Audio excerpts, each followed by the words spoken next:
Is there a major difference between Barack Obama and Mitt Romney on the issues?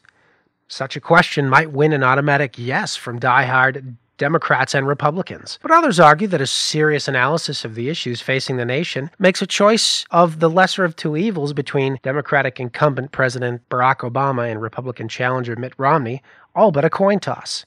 Who's right? Liberty News Network will analyze the two major party candidates on four major issue areas: fiscal policy, foreign policy, civil liberties, and social issues.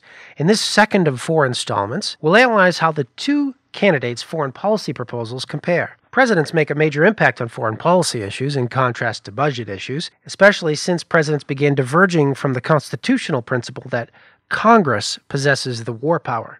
President Obama has a few foreign policy accomplishments. He found and killed Osama bin Laden, the mastermind of the September 11, 2001 attacks. He saved an American merchant marine captain kidnapped by Somali terrorists and declared an end to the Iraq War in December 2011. But the supposed end to the Iraq War occurred several years later than promised. In 2008, he promised to take them out of Iraq within 16 months of taking office, and didn't do it until the end of 2011.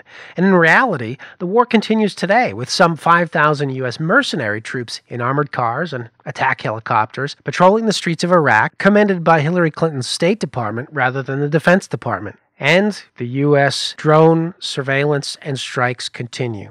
Barack Obama was elected in 2008 to end wars, but he has unleashed drone strikes, acts of war, against a half a dozen nations or more, including Iraq, Afghanistan, Pakistan, Yemen, Somalia, and other countries, and killed U.S.-born citizen Abdul Rahman al-Awlaki, who was killed in a Yemeni drone strike in 2011. Abdul Rahman was only 16 years old. Mitt Romney has no problem with a presidential assassination list of American citizens either. Asked explicitly by CBS's Scott Pelley in a November 12, 2011 presidential debate.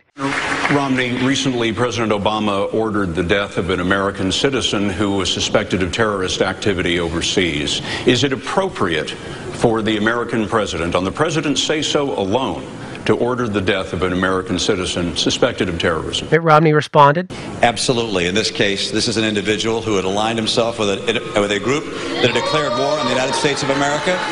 And if there's someone that's going to join with a group like Al-Qaeda that declares war on America, and we're in a war with that entity, then of course anyone who is bearing arms with that entity is fair game for the United States of America." Neither Obama nor Romney see a need for a trial by jury to sort the innocent from the guilty, because they apparently believe that the president is always right when their party is in power. Senator Barack Obama told the Boston Globe on December 20th, 2007, that the president does not have the power under the Constitution to unilaterally authorize a military strike in a situation that does not involve stopping an actual or imminent threat to the nation.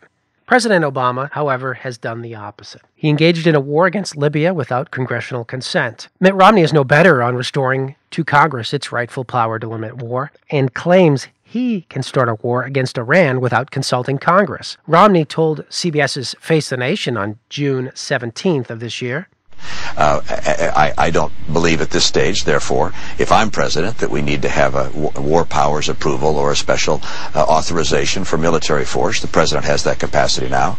I understand that some in the Senate, for instance, have written letters to the president indicating you should know that a containment strategy is unacceptable. We cannot survive a course of action which would include a nuclear Iran, and we must be willing to take any and all action. They must all those actions must be on the table. Romney's warmongering rhetoric against Iran and criticism of Obama's demobilization in Iraq and Afghanistan make him marginally worse than Obama on foreign policy issues. But both candidates substantially agree that the Bill of Rights needs to be destroyed in the war on terror. In the next installment of this video profile of the major presidential candidates, we'll analyze where the two candidates stand on civil liberties issues. For Liberty News Network, I'm Tom Edlin reporting.